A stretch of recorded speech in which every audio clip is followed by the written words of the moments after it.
Divorce is like a million little deaths. So I mean, think about when you get married, you have all of these life goals. We're gonna buy this house. We wanted another child. Okay, it had names and everything. So I had to grieve that. Like there were so many plans that we had made, big and small, that I had to grieve each one individually. It's like divorce is not just one death. It's like so many, and they hit you at so many different times. You know, you could just be out and then you see a family and you go, oh God, I was supposed to have. You're like, it's really bad, you know.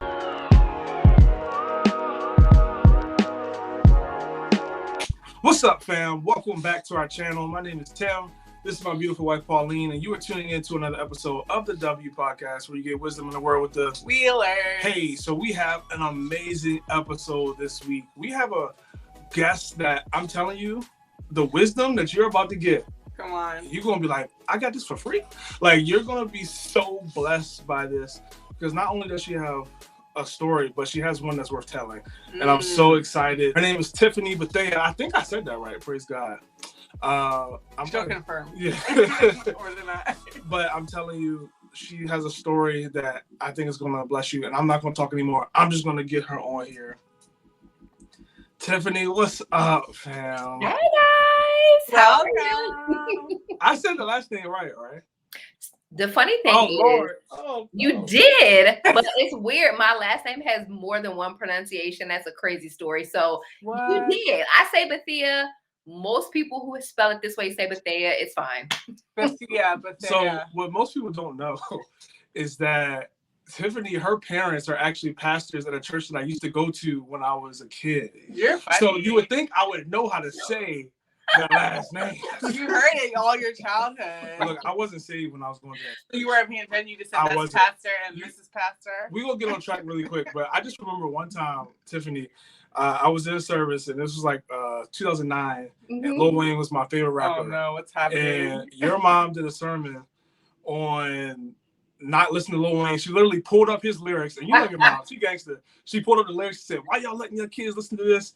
And I remember my dad looked at me, he's like, you know that's the boy, right? And I was like, no. Conviction settled in. Oh my God, were you offended? Were you like, I'm never coming back? I mean, I didn't have a choice, but you were in high school. Yeah, I was in high school. I didn't have a choice. Okay. But yeah, I was like, luckily they should have stuck with it, but they didn't. Dang, is this like a parenting podcast? Hey, look, you never know what you're gonna get on the W Pod. So we had some fun. Y'all can see what type of episode it's gonna be. Oh yes. So Tiffany, I kind of want you to just introduce yourself, a little bit about you, and then we'll kind of just roll from there. Yeah. Well, I guess based on the podcast, I guess I should maybe start with my relationship experience. I am a divorced mom of a 13-year-old. I've been divorced for, 12 years. Yikes. How did that happen? And I'm also an entrepreneur, a podcaster myself, a coach, an author, a singer, and I love Jesus. How about that? So that's just a little bit about me. Okay. How do you find the time? I'm very organized. Listen, if you saw my calendar, it's color code. It's a whole thing. Oh my gosh, I love that. I'm very organized with my time. Tiffany is a boss, y'all. Like, she literally helped us come up with JDU, Just Date University, that y'all know about. Like, if it wasn't for her, that wouldn't be in place. So we're so excited to have her on here. I'm really I have to try to catch my tongue this whole episode to not say Coach Tiffany. Oh, I know. It might slip out because you're not in coaching mode right now. So I try to expect that hat that's not on right now. But yeah. So we just gonna jump in right there. Like you already started off. You started off divorced mom of a 13-year-old. Mm-hmm. So I want to take it back before the divorce, because obviously we have people who are listening to this. They may be divorced, or they may have never been married and they're a little scared. Like, I don't want that to happen to me. Yeah. So maybe you can walk us to before you got married and you were in that single season. Just what was your life looking like at that time? Maybe what were some of the decisions you were making, or some of the thought process you had that could really just kind of share your story and get us going that way. The funny thing is, let me add some context. I got married at 24. And we had done most of the dating. I was 23. And I was really inexperienced, to be honest. Like, I hadn't done a whole lot of dating. Mm-hmm. I can't say that I was like, I was definitely like, in my mind, I was kind of like what they call like the rich auntie, because I was kind of like trying to grind and like move. I really wasn't like dreaming of the like white picket fence. I mean, I knew what happened one day, but if you had told me I would have got married that young, I would have been like, nah, I'm making boss moves. And so it was kind of just a chance happening, to be honest, that like we fell in love and all of that. But I wasn't like looking for a spouse or like believing God for a spouse or any of that. Now, I will say my young adult ministry at the time, we had read a book called Choosing God's Best. So it had at least got my mind kind of thinking about courtship, but it was definitely random, to be honest. Like, I wasn't looking for him. Yeah. So I think I heard you say it correctly. You really only dated in when you were 20, when you were 23, yeah, that and year. then you got married at 24. So you only dated for like a year. Is that correct? Under a year. So it was a very much a whirlwind courtship. We had known each other. We went to so my childhood church. We went there together. So I knew his parents, knew his sister. So we knew each other. We were a children's church hookup. And so we kind of ran into each other again in an adulthood. And I think that honestly gave us a false sense of, oh, I know this person, to be honest, because I'm like, oh, no, I grew up with him. I knew him. And so we didn't do the full due diligence of like really getting to know each other. I think we assumed that we knew each other better than we did. That's really good. And we should hang out there a little bit, because I think there's just so much there to unpack. So knowing kind of what you know now just about relationships, because I so respect and love the perspective of somebody who's on the other side of something, whether it be like, a car accident or college, or you're like, yeah, looking back, like we were talking to Tim's brother, who is a junior. He's in high school, and now about like, hey, if I were to do my college applications over again, like, this is kind of what I would do 10 years afterwards. So for you, it's not even really about marriage, but knowing what you know about dating, what is your perspective on due diligence? Like, what would you say would be included if someone were to do the due diligence for dating?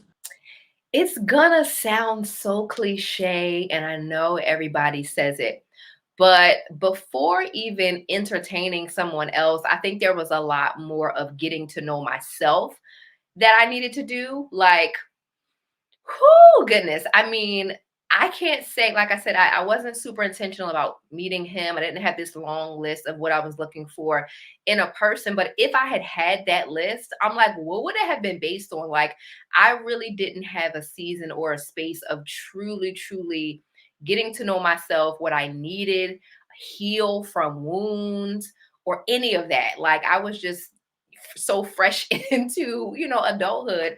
And so I think I honestly would have loved to have spent some more time with getting to know myself, because I'm going to say something, and this is, I'm just going to throw it out there. Now you can catch it how you want to catch it. If I'm honest, for a long time, the story I told myself of my divorce was, I just didn't pick right. And as I've gotten more healed, and I would say over the last really like 2 years or so, I said to myself, I don't know that story is completely true. I don't know. I'm co-parenting, so obviously he and I are still around each other. We have a really great relationship now, and we do have a lot in common. And so I said to myself, I don't know if it's that I didn't pick well, or if we were just premature and too unhealed. That, wow, what would have happened if we had both just had some more time to heal and evolve in ourselves? I'm like, this sucks to say, but it probably could have worked. So I think that what I wish I had known then was take some time, get to know yourself. Literally, like, what does God say about you? What does your past say about you? Like, what do you need to know about you to really go into this relationship most ready? I think that probably would have made a world of difference. Yeah. And imagine if both people did you know, that type of work or that type of due diligence of the self-awareness. Like, Yes. Yes. First of all, if I had like a flex bomb and just drop, like, oh my goodness, that was. Because that's so good because it's so countercultural, even like in the Christian church, because it's so much of like, oh well, I this is my list, this is who I'm looking for, like you fit it or you don't, or you know that the focus is so much on the other person, which is important, but as you just said, it's not as important as who you are and like living with yourself. Like that is huge, because I think like even, you know, one of the things that we get to walk through with our JDU students is that self-awareness piece. And when we kind of tell them about like, this is what, like, we're not promising you a boyfriend or a girlfriend or a ring or any type of, we're not promising you like basically what you think you want, but we hope that you get what you need, which is a higher sense of awareness of who you are.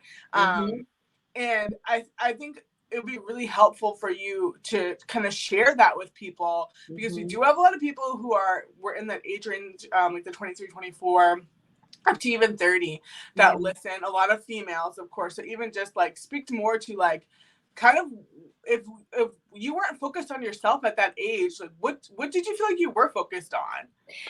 Oh gosh. I mean, so like you said, my parents are pastors, they're entrepreneurs. And the positive side of that is that I was really in touch with my purpose very, very young. So one of the things I was very aware of, I started in ministry at 20 years old.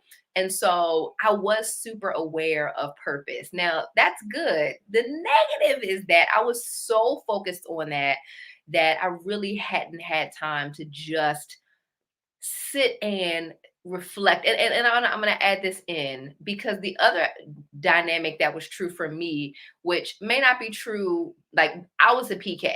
Okay, maybe you're not a PK, but maybe there was something else that just kind of made me think like, oh no, it's fine. I grew up in a nice little 2-parent home, and I was so unaware of the trauma I had experienced and how it really had impacted me, because a part of the narrative was like, oh no, you're so blessed. You've got 2 parents that love you. And I just kind of, you're right, you know? So because of that, I just kind of skipped over it and just overlooked that maybe you don't have the crazy story of, you know, my parents were drug addicts and all that, but you still experienced some trauma. And I didn't see it. It was acting out. But it really took me, to be honest, into my 30s to go, oh, that wasn't okay. Oh, that's why you do that. Oh man, let's fix that. Let's heal that, you know? So I think that, and I really want to lean in on that, because I think that as millennials and what's behind us, the younger ones behind us, right? Like, I don't even know. Maybe Gen Z. What is it? I think it's Gen Z. Isn't your son in that?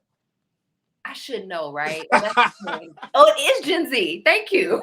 So I feel like we're so like on our grind, and everybody's like trying to like, you know, build and all that stuff is great.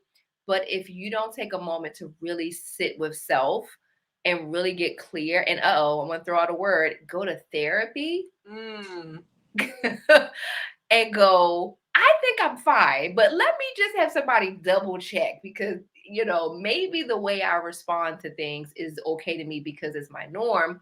But in a relationship, maybe I'll realize that's actually not an okay way to resolve conflict. Oh, I didn't know, you know? So, yeah. No, that's huge. So you mentioned therapy, which I definitely think is important, and a lot of people, everyone should consider it and move forward with that. Yeah. What would you say to somebody, because it's hard, finding a good therapist? What would you say to somebody that's like, I did therapy once and the dude was weird or the woman was weird and I'm over it? I would say, and this could still be a scary question, but I would say, you know, did you go to the dentist once? And if you didn't like them, you just didn't go back? Because I'm scared to ask that question, because some people say yes. Oh, we have a whole nother problem. Right. But let's just assume we're talking about someone with a healthy mouth. Okay. If you didn't like that dentist, you just found another one because it was important enough to you to, you know, not lose your teeth and have a healthy gums. So you just found somebody else. And I think that if you really understand the importance of mental health, which I think we're getting there finally, I think we're like making strides, then the truth is your first person's probably not going to be it. It certainly wasn't it for me. It took time to really find the right person. But if it's important enough, if you realize that this could be the thing that could possibly keep you from experiencing a divorce, you'll go ahead and say, you know what, I'll just keep looking till I find someone, you know? So that's what I would say. Yeah. Yeah, absolutely. Yeah. So we talked about before, you know, where you were at mentally before you actually crossed the aisle. Yeah. So now you're 24 and you're married. What was going on now? Like, was it a culture shock to you? Was it like, oh my gosh, what did I just do? It was, I'm not, this is going to sound crazy, but it wasn't. I think I've heard a psychologist say that 90% of behavior is learned behavior. And I think being so young, so I literally went from my parents' home to our home. We were blessed to buy a home.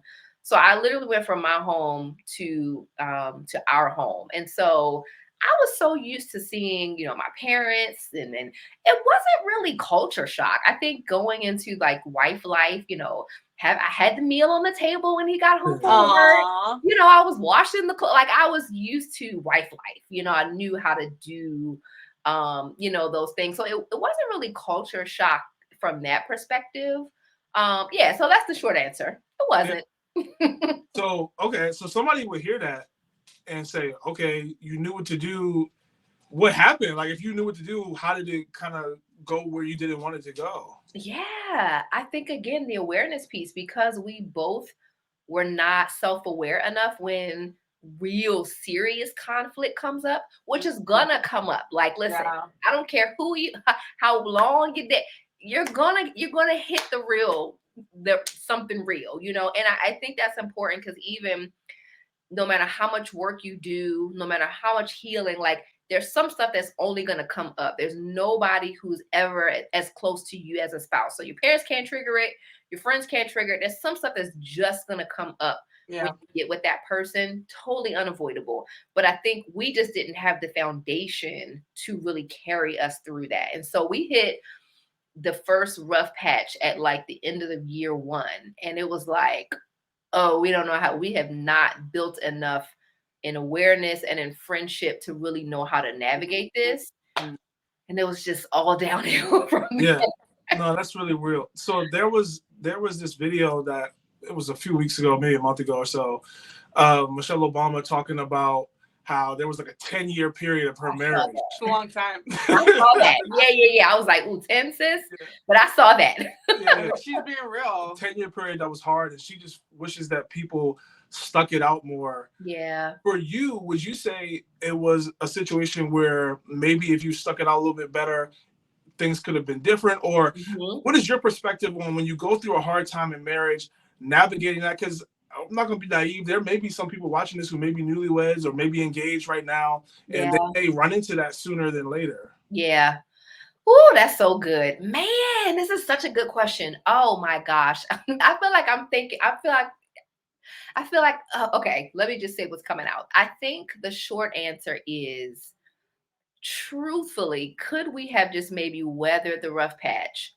I think there's a yes and the no. Let me say the no or I don't know comes from the fact that I dealt with infidelity, right? And so I wasn't sure, or I didn't see enough fruit to that let me know, oh, he genuinely wants to like not practice polyamory. You know? No, that's a very, very, like, that's a game changer. You know, like that's not something to just be like, you know, glossed over. Yeah. So I think had I been able to at least see a little bit more fruit that I'm going to stop. I really want to just be committed here. Then it would have just been riding out the period of him growing. And that's where I think Michelle Obama's right.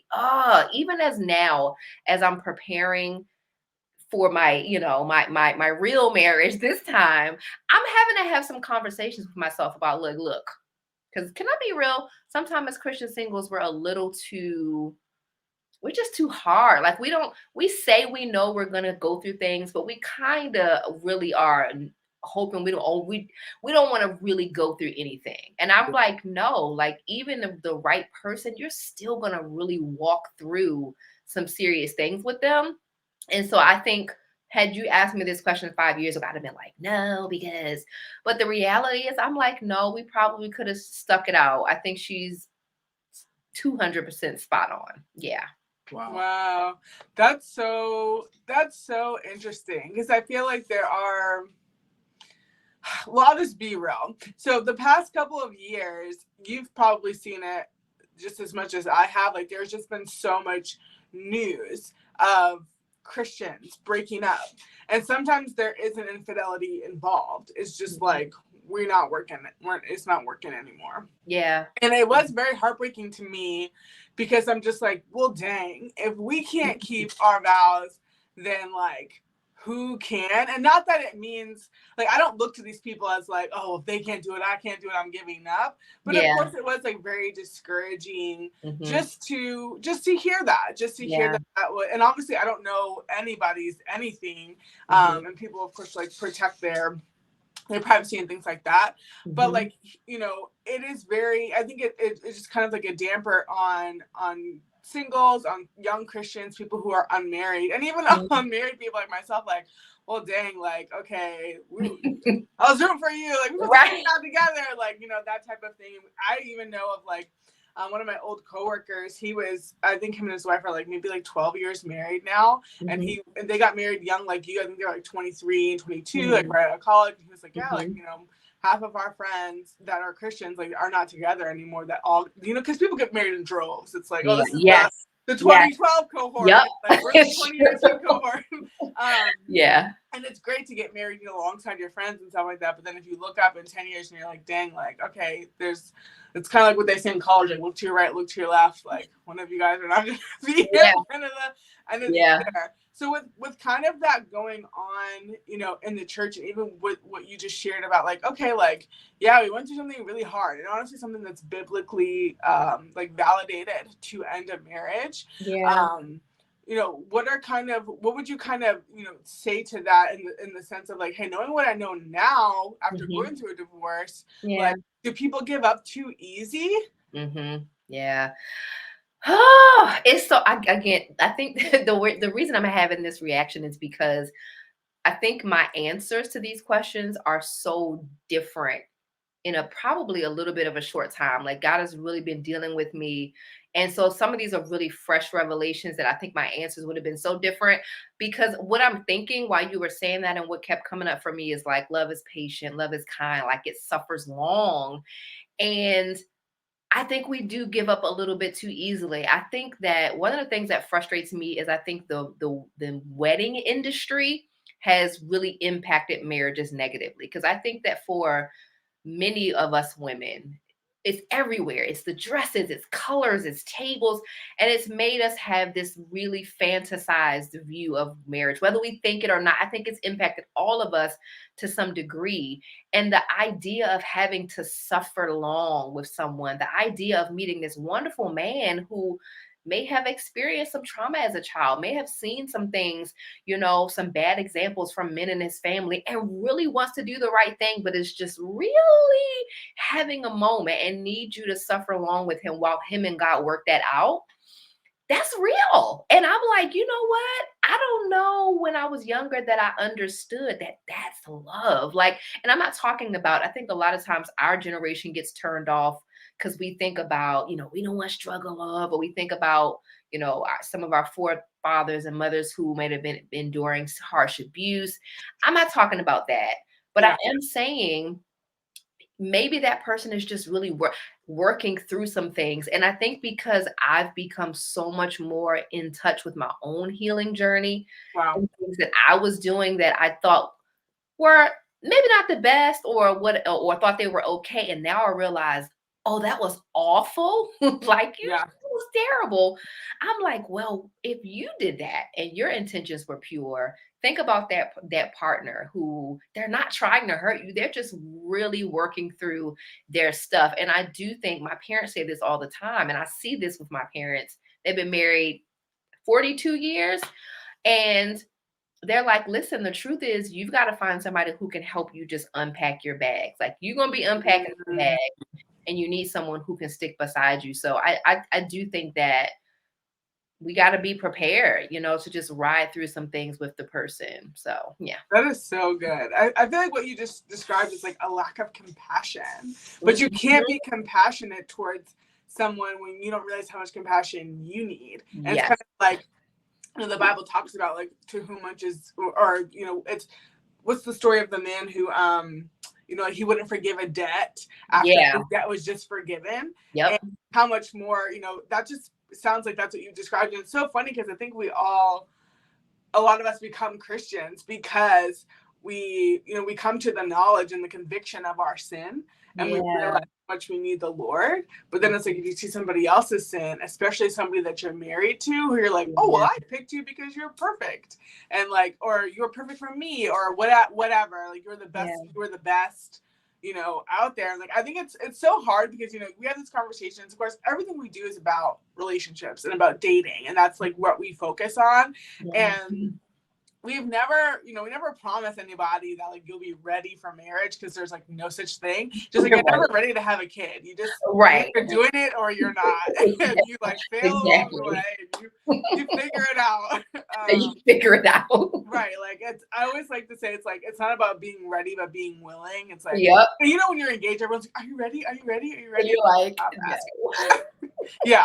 But I just think that's so key for people listening, because there is such a hunger, especially for women in the church, to want to get married. But like you said, like, do we even know what we're signing ourselves up for? And not that you know, because I think some people have that fear of like, well, I don't want to get married because I don't trust people, or people switch up, once you cross the aisle. And like, that's true, things do change, absolutely. They change as they should.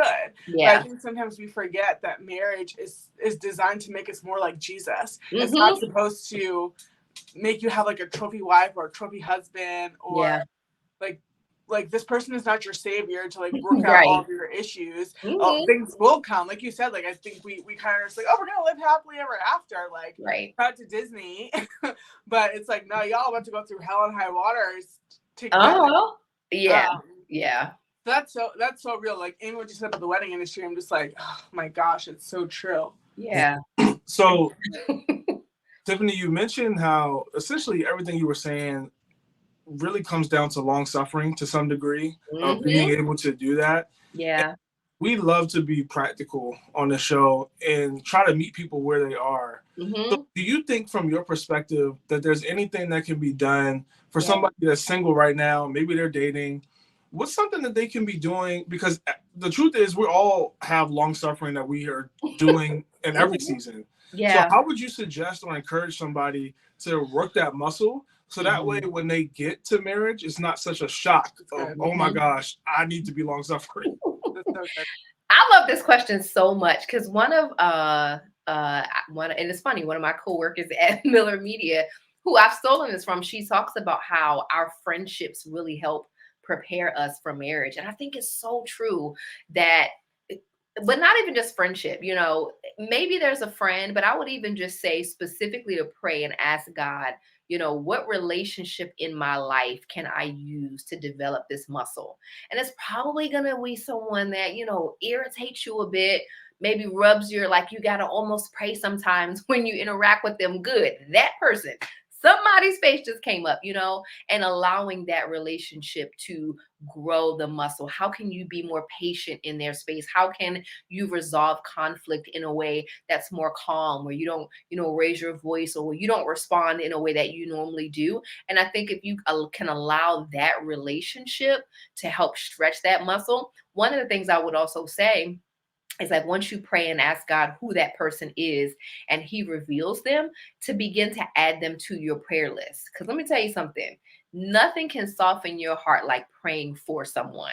Now, being a co-parent, once I got divorced, I didn't eliminate like my ex-husband. I just talked to him, like, we have to still constantly engage. And so one of the things that really helped my heart was praying for him. I still do to this day, like, because it was praying for him, but it was also God trusting me. And so he would begin revealing things to me about him as I would be in conversation. I would hear his heart in a different way, and it allowed me to respond in a much more calm way. Even if he just said something completely nasty, I would hear, oh, he's in pain. You know what? And I would pray for that. Like, this is stuff I did after we were divorced because I needed a positive co-parenting relationship. So I think those would be the two things specifically. Like, ask God, what relationship, what friendship, which parent, who can I practice on? Who kind of rubs me in it? And I really need to be more patient with them. And then, like, let me begin praying about them, and watch how God will soften your heart and allow you to become more gracious and more compassionate. And I gotta warn you, as that's happening, you're probably gonna start to see yourself a lot more. As you start to see how much grace you need, then it becomes a lot more easy to say, you know what, let me just give him grace because, you know what, we just all here figuring it out. So that's what I would say to that person. Wow. I love that so much because I say this all the time. Godly dating and godly marriages starts before you get in a relationship. And I Mhm. think you just so clearly highlighted that we should be praying and asking the Lord, hey, what can I be doing now Yeah. to Yeah. prepare myself for a season I'm not in right now? And I think Right. you gave such a practical next step. Yeah. A lot of people are in this season are praying and asking God for wisdom for the rest of the year. And I think that's such a great thing to add Yeah. is, Lord, who should I be connected to right now that is going to help me prepare for marriage when it comes to long suffering, when it comes to being patient, when it comes to forgiving? Yeah. Because honestly, a lot of people, I'm sure, thought about their dad, or they thought about their brother, or they thought about a cousin, or whoever in Mhm. their life. When you said that, I Right. think a lot of people have a clear next step. Now, that being said, Mhm. we're saying this, and people are listening like, no, I'm not doing that. I don't want to That's go. a good word for somebody else. Uh-huh. Not me. I, I don't need that. and the truth is, it's because they don't want to go through pain. Yeah. Because Yeah. it's painful to do that. It's painful to go to somebody and that gets on your nerves and try to pray for them. It's painful. Yeah. But what you're saying from your story is that it would be worth it to do that on the front end Yeah. Mhm. than to go Mhm. through the pain of not doing that on the back. Yeah. And you basically have to choose your heart, right? Because like what you Yes. described of your story and co-parenting and how God has been changing your heart Mhm. through that relationship. Because I think it's just so easy for culture we just want to cut people off. I'm one of those people where I'm just like, you're too much. Bye. Like I'll get Mhm. another friend or like whatever. But Right. that's one of the beautiful messing parts of marriage is like you can't just cut somebody off. Like Yeah, right. run away. You all live together. Everything is intertwined, and like Mhm. if you do have a child, that child will be there forever. Mhm. And it's not even like you were trying to run away from one another because y'all have a relationship now because of your son, and Right. God has been using that. And I think that people kind of get like frustrated with that. But I just love Yeah. that that you're highlighting and in sharing with us just how we're supposed to change. Like Mhm. as you're praying for somebody else, like, oh my gosh, I am so guilty of that. Of like, God, change this person, do this for them, do that for them. Uh-huh. Get them, God. Or it's like, Yes. God will take care of them, and He will. But I feel like when you were speaking, it was just reminding me so much. I feel like this is going to be such a blessing to a lot of the women that watch and listen, is because like a lot of the enemy has messed with my girls so much to think that God is withholding something from them. But the Bible Mhm. says that God withholds no good thing from those who Yeah. walk uprightly. And Yeah. sometimes you think like, oh man, I'm not married and I'm this age. And what Mhm. about my eggs? And what about, Yeah. whatever, all these things Right. that are real, but Yeah. they're not, God is not unaware of them. And Mhm. He's putting them, somebody said this on a podcast a couple of weeks ago, but like God is playing chess and we're playing checkers. And Yes. I was convicted of that. Like, I'm so concerned about the next 6 months. And God's like, I'm thinking about the next 10 years, Yes. setting you up, to be successful in that way. Yeah. But I think Yeah. there's so many women I know who just cry themselves to sleep and they're constantly questioning like their worth and their identity. And does he even see me? And like all my friends are getting married. And, one person we know, she's like, I think she's in her mid-30s and she's like, my friend is on her second marriage and I've never even been, married at all. And, even in the Black community, women feeling like, oh, well, the ratios are against me and, all these different things that are real, but the ratio is real. It's definitely a thing. Right. No, especially. But God is bigger than the ratio. That's my confession. Absolutely. But I think you're just reminding us that, God doesn't want to give us anything that's not good for us. Yeah. And sometimes, we want to go from pre-K to college. And God is like, if you go, you will die. Like, it will not be good for you. Like, and sometimes we beg him so much for things. And he's like, okay, like, you want this more than you want me, if we're being honest. And like, it's going to destroy you. And I think it's just such a good, you're reminding us of that it's like, hey, like, can your heart handle marriage? Yeah. Like, can I put this out there real quick? I remember this was a couple years ago. I was dating someone, and you ever go like you go to God, you trying to tell on this person, like I'm gonna go in prayer and like I'm telling on him, and I was in the shower. I will never forget God's response. He said to me, "You realize that he is my son too, right?" Wow. And I was like, so good. But what he was saying was like, I hear your heart and I'm concerned about you, but I'm also concerned about him. Right. And I think that's important for single women to remember, because it's like whatever husband we're praying for, God's caring. He cares about his heart too. Come on. So like, you don't think that your mouth being to the left is that big of a problem? Girl. But God is like, and I'm gonna tell you, being a boy mom, like it snapped my mind a different way, because now I'm thinking about the type of woman I want in his life. Right. And so I see how sometimes things aren't that big. I mean, yeah, sometimes I'm off a little crazy. No. That's a big deal. That's not a little thing.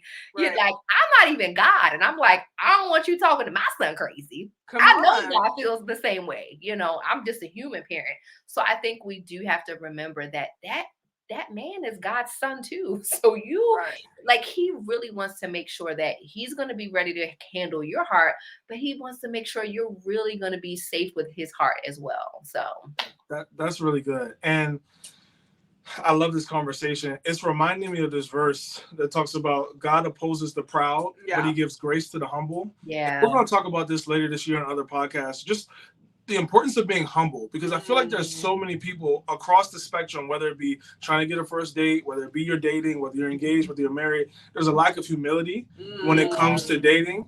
There's whether it be a lack of humility of you don't really know yourself and you think you're perfect and you're wondering why you're not having a certain experience, and it's because there's things that you need to work on. I just really want, because I'm sure there's people who were listening to this when we're talking about, pray and ask God, who's somebody that you can long suffer with, or we were saying, hey, maybe you're not in a relationship yet because God is trying to prepare you, and they're like, I'm good, like my money's right, I got a house, I got this, right. I just want people to really just take a chance to slow down and ask yourself, are you truly being humble? Because like I just said, the word says that God opposes the proud, but he gives grace to the humble. So what if the grace that you're looking for in your relationship life will come if you just sat down and said, Lord, I know I don't know it all. Lord, I know I don't have it all together. What do I need to be working on? What am I missing? What are you trying to do in my life right now? And what would happen if you did that? To be honest, Tim, you just described me. If like, and I'm just being so honest, like, I am so grateful that God has given me this extra time to be single. Now, I'm saying that now, a few years ago, I was like, Father, if you need me to resend my address, if you send it to the wrong address, just let's get it worked out in the mailing room. But I wasn't judging myself according to scripture. I was going off the culture. I'm a best-selling author. I'm a boss woman. I this, I that. Okay, yeah. That's cool. Let's crack open your heart and let's open scripture. Oh, that's the measuring stick. Oh, yeah. Never mind. We got some work to do. And I realized in that relationship I was talking about, girl, you're not ready to handle somebody's son's heart. Not quite the way you think you are. You might not be like super treacherous, but there's still some things that God is like, no, not ready to give you the keys just yet. And so it wasn't until last year where I really gave myself the biblical, okay, you ready. You ready to handle someone's sin heart based off of what scripture says. And so when you talk about humility, Tim, like you're absolutely right. There's so many of us who feel like because of our income, our degrees, all of these things, we ready to go. But if we were to really crack open our heart according to scripture, we would get our feelings hurt. Like, you know what? I ain't that patient. I'm not even always that kind. I don't even have to go that far into First Corinthians. Like, if you can't do the first one, the rest of them are just boom. Those ones are in order for a reason. Yeah. Wow, that's very convicting. Even for me, I'm sitting here like, Lord, because I think it's so true what you said. Like we forget that God looks at the heart, and like man looks at outward appearance. And I think it's so interesting because when we're dating, like when we're in a dating relationship, just as you mentioned, certain things lie dormant. Like you can only see and really get to know somebody but so well when you're dating. Like do everything you can for sure, but also know that like probably you're lucky if you go in knowing like 50%. Right, because exactly. If we're honest, that person probably they don't even know what really is going on inside them, and things are gonna get rubbed and tugged, in your heart as you get married. And things are going to come out, and it's more about us taking the time, whether you are like completely single, whether you're dating, whatever, like building up your skills so that when those things come up, just like you mentioned in your first marriage, you were like, hey, we actually don't know how to have a healthy conflict. This is a problem. Like we have no idea what we're doing here. Right. And preparing for that. I just think that's so key, focusing more on developing our skills versus having like accolades or achievements. Yeah. But there's a couple more things I want to touch because you are just so great. There's so many different people that you can help.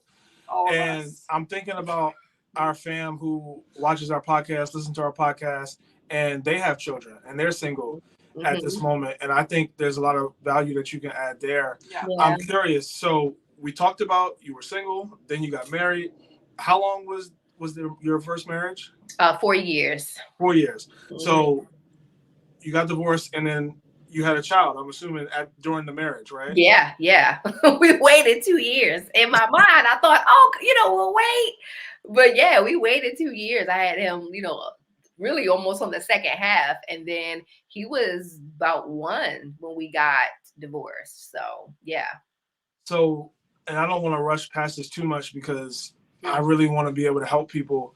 So you're coming out of that. Yeah. Were you scared? Were you afraid? Whether it be being a PK, worrying about what people would think and relating that to your parents, or whether it just be your future, like is somebody gonna want me with a kid? Like, let's go there. I love this. This was actually what I wrote my first book on. My crazy self. I didn't know a thing. I was like, I'm gonna write a book and help some people. But I was a broken mess. Like I remember saying, oh my goodness, God, I understand why covenant is not meant to be broken, because it is. And I want to say this because I actually have a disdain for divorce. My heart breaks every time I hear about a divorce. And I feel like it's so normalized now that it's kind of like, oh, it's a divorce.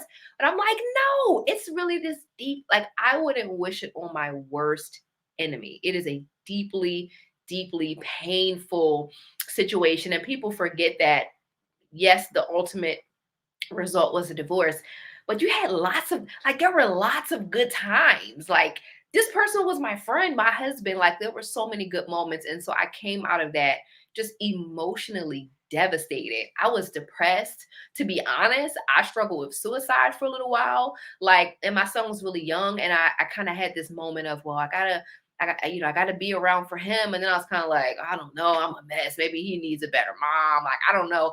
I was just really, really, really, really broken. And I remember finally getting to a point where I said, okay, God, number one, I said, I want to live. Like, let me not skip past that, because that was really where my first huge place of ministry came from. But also I said, you know what, God, get the glory out of this. And I know that sounds cliche, but I knew, okay, I'm a PK. My parents have a pretty big church.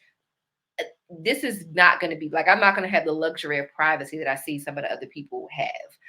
People know. Somebody called me from another church and was like, I heard you came to church without your ring on today. So I said, okay, God, get the glory out of this and use me as an example of how you can keep someone in this situation. And I remember like a few years later, really starting to hear so many people telling testimonies and flooding in about, they were saying to me, you have no idea how much I've been encouraged watching you and watching God keep, because I was in pulpit ministry. I mean, I was like still having to like serve and show up. I mean, visibly still having to pour into other people from a very broken place. And so people were like, you have no idea how my faith has grown. Watch, like, I know you're in pain.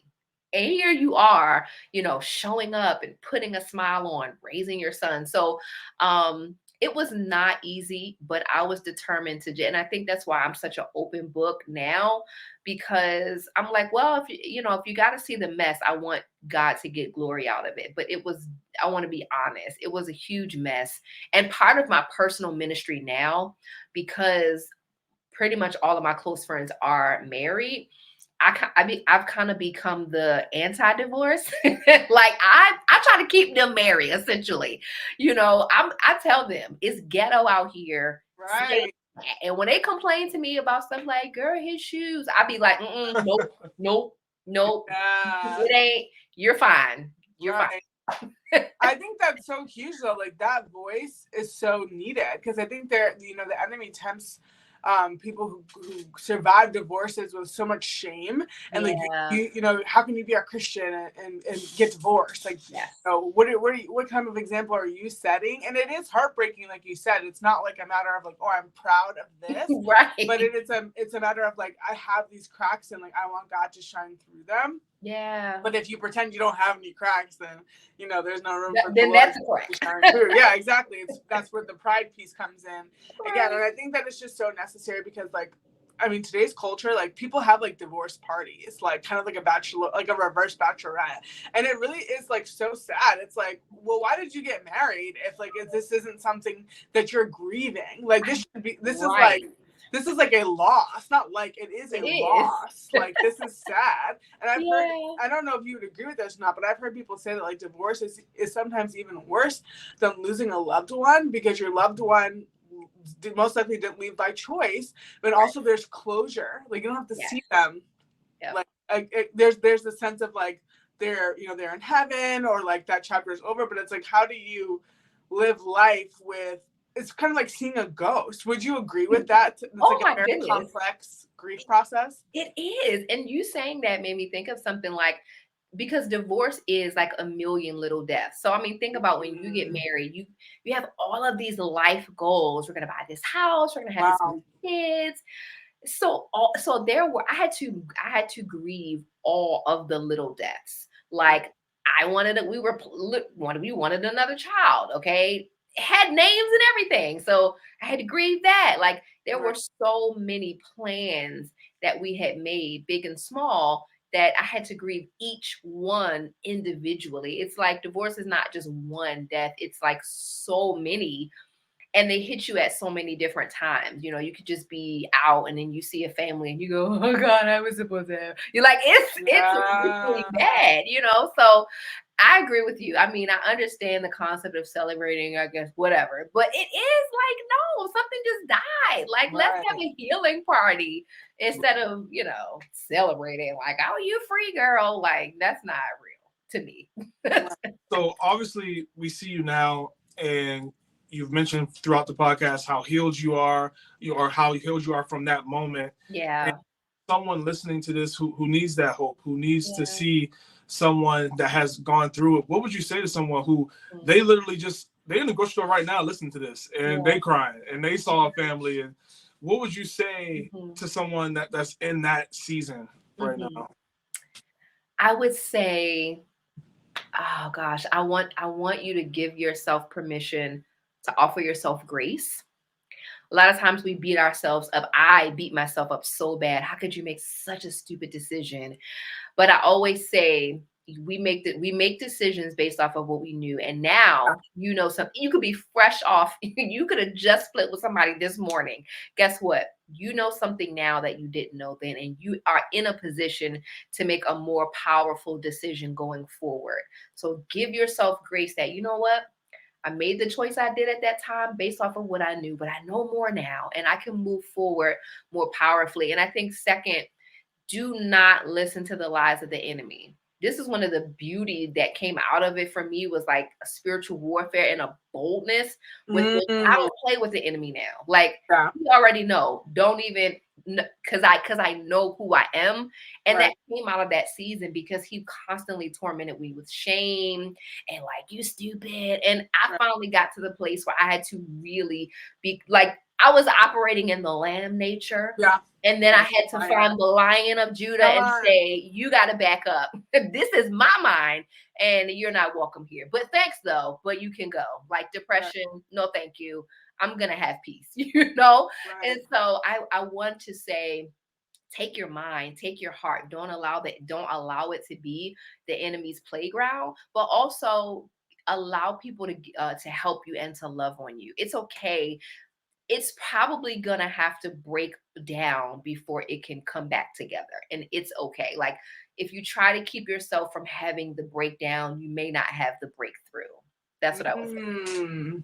That's good. It's not, it's sometimes things get worse before they you gotta let it fall apart and just you know what? Let it fall apart. Let me have the breakdown. And now that typically can usher in the breakthrough for real.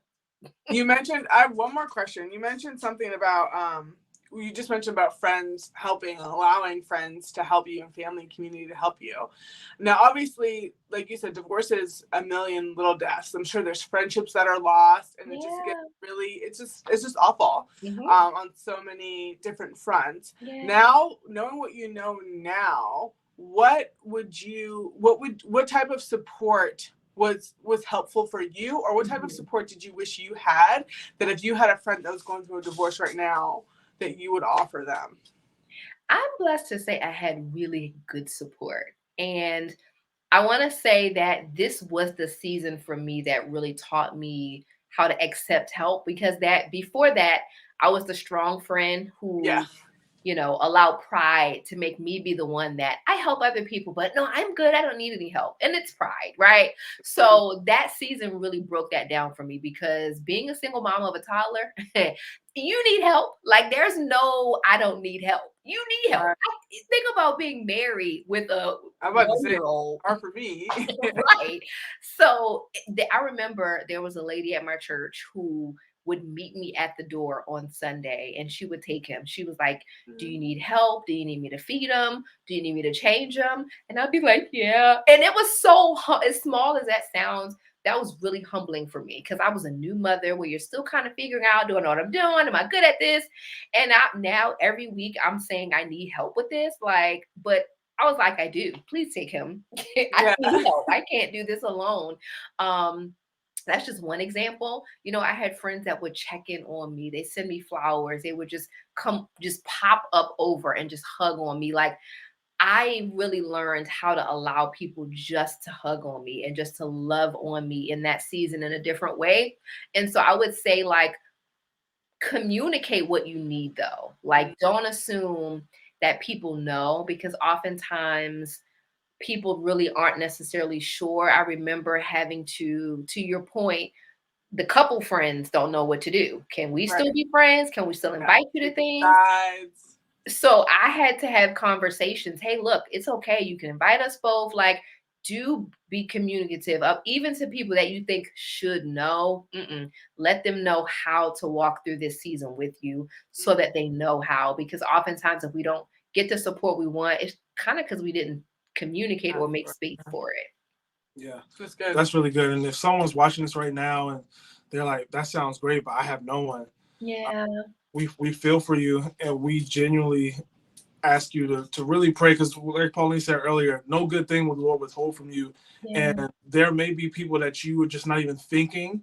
I'm just thinking about the verse right now where it talks about Hagar, who was Abram's concubine, and she was crying out because the Lord sent, or not the Lord, but Abraham had sent her away. With God told him to. And Yeah. she was crying because she thought her son was about to die because he Yeah. had no water.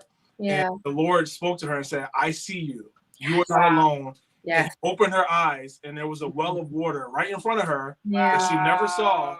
Yeah. All that to say, the Lord sees you. You're not by yourself, and he can open your eyes to people who you never thought could be there for you in this season. Yeah, Absolutely. there's so many people who are in that situation. You know, obviously your son was a product of a marriage, but there are people who have children who have never been married. Yeah. They're still navigating the co-parenting thing, and still like the same thoughts you shared of like, okay, like what is the church? How is the church going to receive me as a mom who's never been married, or is a man going to want me? Like that kind of thing. But it's like God wants you. God wants you. Like every child is a blessing and a miracle. Yeah. And that's what we love the Bible, because the Bible ain't nothing new in there. Like the Right. issues we face today are in the Bible too. So I love that. Okay. Yeah. So last question for real. I love it. I had to ask this. Mm-hmm. What, it could be one or two things, and it can be quick if you want. What advice would you give to somebody who is trying to get back out there? They're like, I did the work. I'm ready to date. Mama got these two. What would you say to that person? Oh my God. I love that question so much. So I'm probably gonna give one more spiritual and one more practical. I think on the spiritual part, it would just be really seeking God for almost that one over. You know how like if you're going out and you know, it's like a big deal, you know, you getting dressed, you pop back in the mirror one last time. Like you've done all the things, but you still kind of go back in the mirror, just make sure you don't have any, like make sure you're good to go. I would say to that person, you might be like, no, I'm healed, I'm good, cool. Just do one more check in the mirror, go back in the mirror of the word, go back in your prayer closet and just have God look you over. Like, God, is my heart ready? Do I have the time? Like, am I as ready as I think I am? And if he's like, yeah, you're good to go, then I would say on the practical side, begin to really, number one, list out what are your negotiables and your non-negotiables. And not talking about stupid stuff like height and how they dress, but like, is it character? Is it, spirituality? Like, what are the things that is going to be your measuring stick so that you don't invest in relationships too long that are not in alignment with where you are in this season?